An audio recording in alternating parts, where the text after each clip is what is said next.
کرے، یہی لوگ ہیں جو کامیاب ہیں۔ اور ان لوگوں کی طرح نہ ہونا جو متفرق ہو گئے اور صاف احکام آنے کے بعد ایک دوسرے سے اختلاف کرنے لگے۔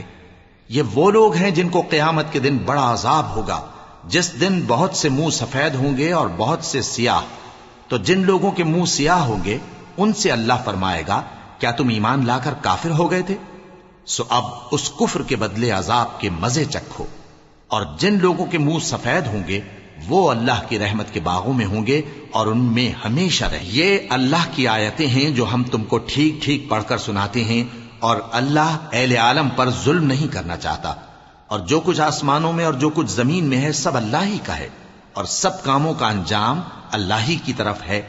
مومنو، تم بہترین امت ہو جسے لوگوں کی ہدایت کے لیے میدان میں لایا گیا ہے کہ تم نیک کام کرنے کو کہتے ہو اور برے کاموں سے منع کرتے ہو اور اللہ پر ایمان رکھتے ہو۔ اور اگر اہل کتاب بھی ایمان لے آتے تو ان کے لیے بہت اچھا ہوتا۔ ان میں ایمان لانے والے بھی ہیں لیکن تھوڑے، اور اکثر نافرمان ہیں۔ یہ تمہیں خفیف سی تکلیف کے سوا کچھ نقصان نہیں پہنچا سکیں گے، اور اگر تم سے لڑیں گے تو پیٹ پھیر کر بھاگ جائیں گے، پھر ان کو مدد بھی کہیں سے نہیں ملے گی۔ یہ جہاں نظر آئیں گے تم دیکھو گے کہ ذلت ان سے چمٹ رہی ہے، بجز اس کے کہ یہ اللہ کی پناہ میں یا مسلمان لوگوں کی پناہ میں آ جائیں۔ اور یہ لوگ اللہ کے غضب میں گرفتار ہیں اور ناداری ان سے لپٹ رہی ہے۔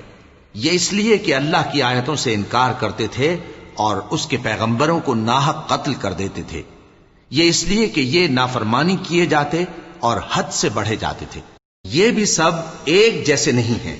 ان اہل کتاب میں کچھ اچھے لوگ بھی ہیں جو رات کے اوقات میں اللہ کی آیتیں پڑھتے اور اس کے آگے سجدے کرتے ہیں۔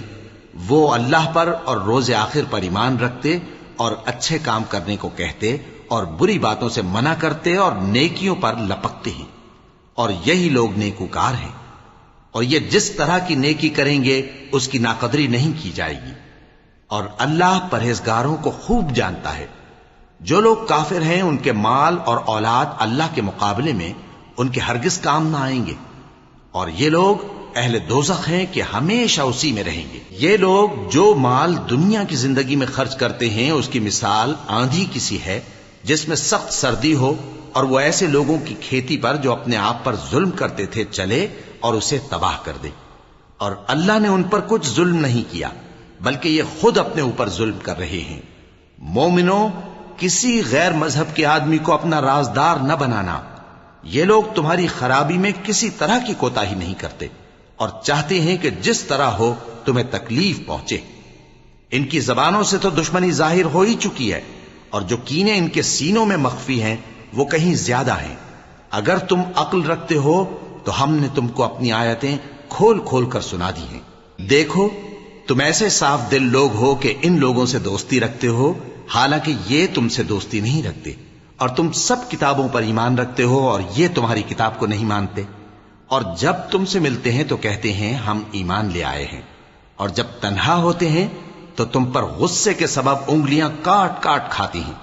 ان سے کہہ دو کہ اپنے غصے میں مر جاؤ، اللہ تمہارے دلوں کی باتوں سے خوب واقف ہے۔ اگر تمہیں آسودگی حاصل ہو تو ان کو بری لگتی ہے، اور اگر تمہیں رنج پہنچے تو خوش ہوتی ہیں۔ اور اگر تم تکلیفوں کی برداشت اور نافرمانی سے کنارہ کشی کرتے رہو گے تو ان کا فریب تمہیں کچھ بھی نقصان نہ پہنچا سکے گا۔ یہ جو کچھ کرتے ہیں اللہ اس کا احاطہ کیے ہوئے ہے۔ اور اس وقت کو یاد کرو جب تم صبح کو اپنے گھر